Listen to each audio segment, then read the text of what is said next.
Ok, bon après-midi à tous. Je vous salue encore cet après-midi et j'espère que vous me recevez bien. Donc, si vous me recevez, faites-moi signe dans le chat pour que je puisse continuer. Donc, nous allons continuer dans ce module approche et méthode participative où nous avons commencé l'initiation à l'utilisation de QGIS pour l'analyse et la présentation des données. Donc, euh,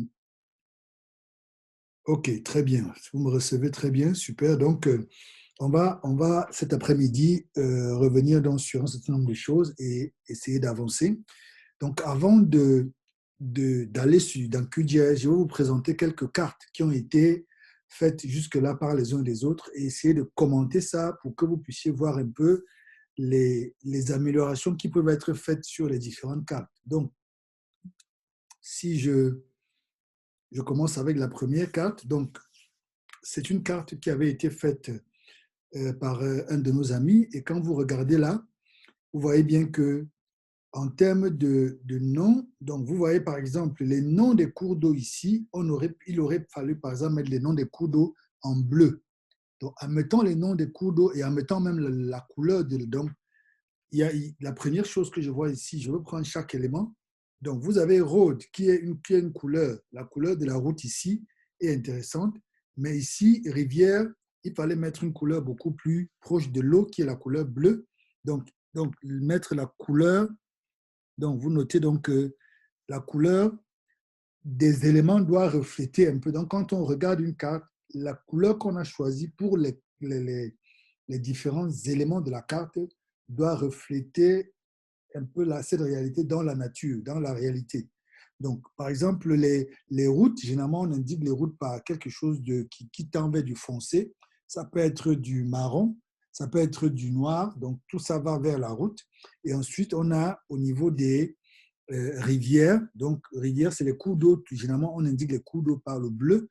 Et s'il y a quelque chose, par exemple, comme ici, l'eau, water, ça doit être en bleu.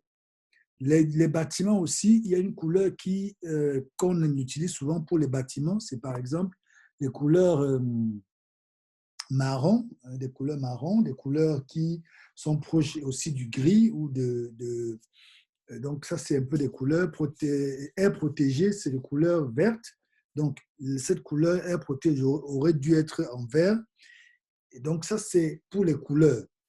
Donc, pour les places, pour les points, on peut utiliser n'importe quel symbole, n'importe quelle place. Donc, ça, c'est la première exemple. Le, le, le, le, le, le- le premier commentaire que je voudrais faire par rapport à cette carte. Deuxième commentaire, c'est par rapport au nom. Donc, les noms, vous voyez, par exemple, dans la légende, il y a déjà une erreur aussi là, c'est lédande. Donc, il y a une erreur dans la légende. Donc, dans la légende, vous devez pouvoir c'est vrai que votre base de données, les couches d'informations que vous avez prises dans votre base de données sont en anglais, mais lorsque vous voulez maintenant finaliser votre carte, vous devez changer ces noms et leur donner un nom qui correspond au public que vous voulez atteindre. Donc, par exemple, place, vous pouvez laisser ça. Road, vous deviez mettre route. Rivers, vous devez mettre rivière ou cours d'eau, ainsi de suite. Water, dépendant de ce que ça veut dire, vous devez bien, connaissant le contenu de cette couche, vous devez pouvoir changer water à quelque chose qui parle, qui est déjà dans la langue dans laquelle vous communiquez. Et aussi, donc, on ne peut pas avoir en même temps le titre en français, les éléments dans la légende en anglais. Donc, tout ça, vous devez mettre dans une seule langue et vous vous assurer que tout est traduit. Donc ça, c'est pour la deuxième remarque.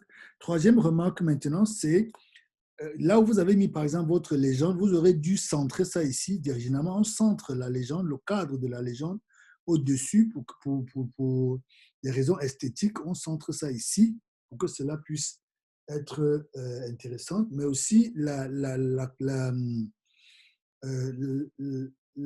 flèche qui indique la direction du nord, on le met généralement au-dessus de la barre d'échelle.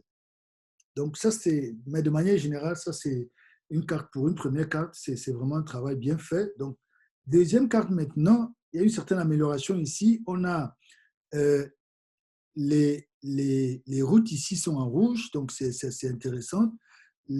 On a là habitation, on a les routes principales et secondaires, voilà. Euh, vous avez ici campus et stade. Donc, en rouge, c'est ce campus, stade A, stade B, voilà. Donc, il y a une certaine amélioration ici, mais l'élément que je voudrais relever ici pour cette deuxième carte, c'est que ici, vous avez dans votre légende un élément qui n'apparaît pas dans la carte. Ça, je le sais parce que je connais la base de données, je connais ce que vous avez eu à faire. Je sais que ça, c'est l'image que vous avez eu à utiliser, mais l'image a été enlevée, mais dans la légende, vous n'avez pas enlevé. Donc, il faut faire attention. Des éléments comme ceux-là, dans la légende, il faut les enlever. OK? Donc, ça, c'est pour la deuxième carte. Pour la troisième carte maintenant, donc, on va d'amélioration en amélioration. Vous voyez, cette carte-ci est beaucoup plus lisible, beaucoup plus. Elle commence déjà à être, elle est beaucoup plus intéressante. On a la légende qui est écrite en légende. L'inconvénient ici, c'est comme je l'ai dit tantôt, il fallait euh, changer place, road en route, footway comment piste, footway c'est piste, path, tout ça ce sont des pistes, euh, euh, route primaire, route résidentielle, route secondaire, route de service, route tertiaire, ainsi de suite. Donc, il fallait traduire également la légende ici, cimetière, conservation, ainsi de suite. Donc, mais déjà, vous voyez, c'est beaucoup plus clair, c'est bien aligné. Et l'élément que j'aurais pu, l'autre remarque que j'aurais pu faire ici, c'est mettre un cadre pour pouvoir encadrer tout ceci autour d'un autre cadre qui va pouvoir, vous voyez, c'est un peu comme si les éléments sont suspendus. Donc, si vous aviez mis un autre cadre qui vient par exemple ici et qui entoure ça, cette carte-ci aurait été parfaite en dehors des termes qu'il fallait traduire en, en français. Donc, c'est un peu ça. On a les cours d'eau qui sont pas très bleus, mais qui sont proches du bleu. Donc, c'est vraiment une carte intéressante ici. On a également ici une autre carte qui a été faite et qui, vraiment, en termes de traduction, en termes de langue, il y a les remarques que j'ai faites tantôt, la courbe, la flèche du nord qui doit être en dessous là, la légende qui doit être au-dessus pour pouvoir. Mais aussi, on peut faire comme ça a été fait ici. La légende peut être en dessous, alignée sur notre carte en dessous. Ça, c'est bien. On peut le faire vraiment comme ceci. Donc, cette carte aussi est vraiment intéressante. Et puis, l'autre chose qui est vraiment intéressante ici, c'est que vous voyez, la partie titre a été mise dans un cadre séparé de la partie carte. Ça, c'est vraiment intéressant, c'est bien. Ça fait que le titre n'est pas plongé dans cette partie-ci. Mais ceci, on doit mettre ça ici au-dessus. Et vous pouvez déplacer l'échelle de ce côté et mettre ça au-dessus, ou même ici en haut, ça dépend de vous. Et vous avez les différents symboles, les différentes étiquettes qui apparaissent là, stade 1, stade 2, ainsi de suite. Et de la même manière, vous avez ces étiquettes ici dans la légende. OK? Donc, je crois que c'est ici, vous avez la carte qui a été faite. En fait, la personne a monté a envoyé une capture d'écran du travail qu'il était en train de faire. Donc, voilà un peu quelques cartes que j'ai reçues. Juste un instant, je vais également aller. Je pense qu'il y a une. Voilà, il y a une. Il y a, je crois, il y a quelques cartes. Archange qui m'a envoyé une carte ici, voilà. Oui, ça, c'était les premières cartes. Donc, ici, vous voyez toujours les mêmes remarques, c'est un peu touffu et il faut pouvoir améliorer ça. Est-ce que j'ai eu une autre carte? Note de coup, TP1. Oui, ça, c'était les essais sur les tables d'attributs. Oui, les tables d'attributs. Ça, c'était l'exercice 1. Oui, là où il fallait faire, vous avez les éléments là, et puis on n'avait pas encore de mise en page. OK, donc ça, c'était ça. Je pense que je n'ai rien oublié. Je pense que quelqu'un ne m'a pas envoyé une carte que je n'ai pas présentée. Donc, voilà un peu les. Voilà, je vois, voilà une autre carte. Excusez-moi. Une autre carte que quelqu'un a eu à faire.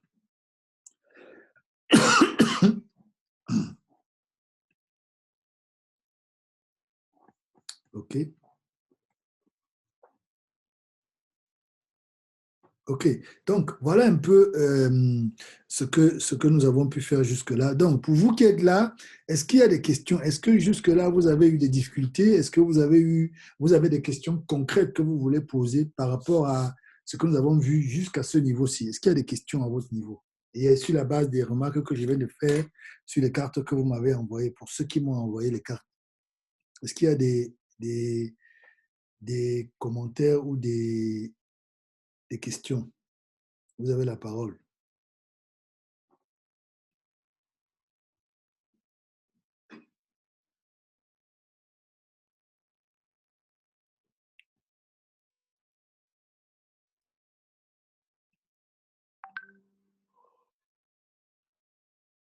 OK. Donc, Mintini n'a pas de question. Tchatchambe, Israël, tu as une question. Freddy, une question?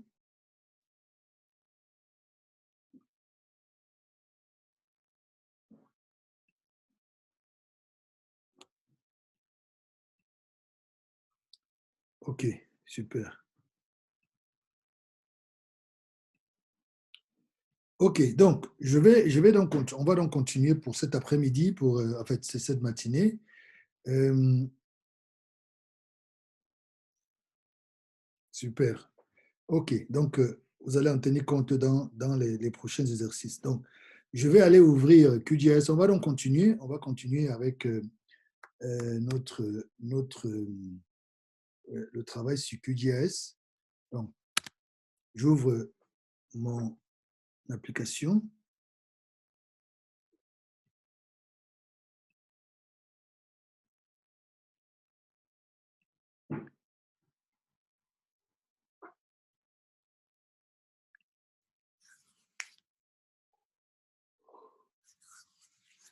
Donc, je vais prendre un projet vide. Donc, on l'a vu, on a déjà vu les différents bars, on a déjà vu un certain nombre de choses.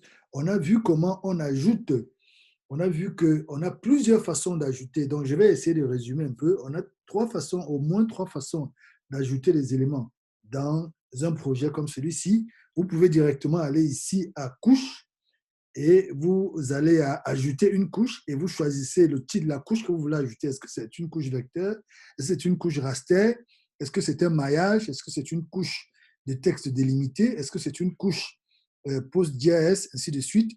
Donc, euh, vous pouvez également, donc ça c'est la première façon d'ajouter les couches. Donc, vous allez ici à ajouter et vous choisissez le type de couche que vous voulez ajouter. Donc, ça, c'est la deuxième option, la première option. Deuxième option, vous pouvez venir ici, cliquer sur le gestionnaire des sources de données directement. Ça vous amène ici où vous avez ces différentes options et vous pouvez donc choisir si vous voulez un vecteur, un raster, une mesh, un texte délimité, une GeoPackage, une Spatialite, une base de données Postgres, une base de données Spatialite, une base de données Postgres, SQL, une base de données MySQL, MS SQL, une base de données DB2, ainsi de suite. Bref, vous avez toutes ces options ici. On va voir quelques-unes de ces options, mais les autres, vous les verrez plus tard. Donc, on a également vu que vous pouvez, donc, première option, c'est couche. Deuxième option, c'est ici. Mais troisième option aussi, vous pouvez directement, parce que vous avez ici des icônes de ces différentes. Ici, c'est les vecteurs. Ici, c'est raster. Ici, c'est mesh. Donc, ces icônes que vous avez là-bas sont aussi ici. Donc, vous pouvez directement cliquer ici pour indiquer le type de données que vous voulez ajouter à votre carte. OK? Donc, pour cet après-midi, je voudrais commencer par un autre type de données que, par exemple, vous êtes parti sur le terrain, comme par certains d'entre vous sont partis, et vous avez collecté les données qui contiennent les données GPS. Donc, vous devez, je vais d'abord aller dans mon fichier là pour voir si, pour vous regarder un peu, on avait beaucoup traîné pour attendre les gens, donc ici, on a perdu beaucoup de temps, ça va, non? Anyway,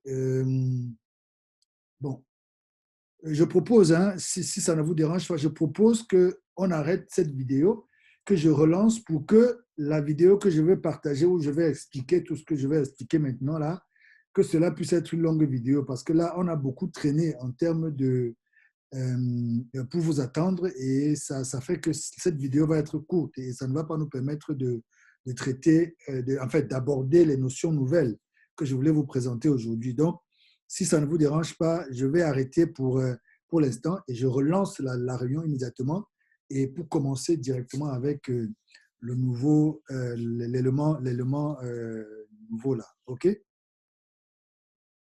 OK. Réduire mon écran. OK, on voit ça tout à l'heure dès que je relance la réunion. OK? Donc, je vais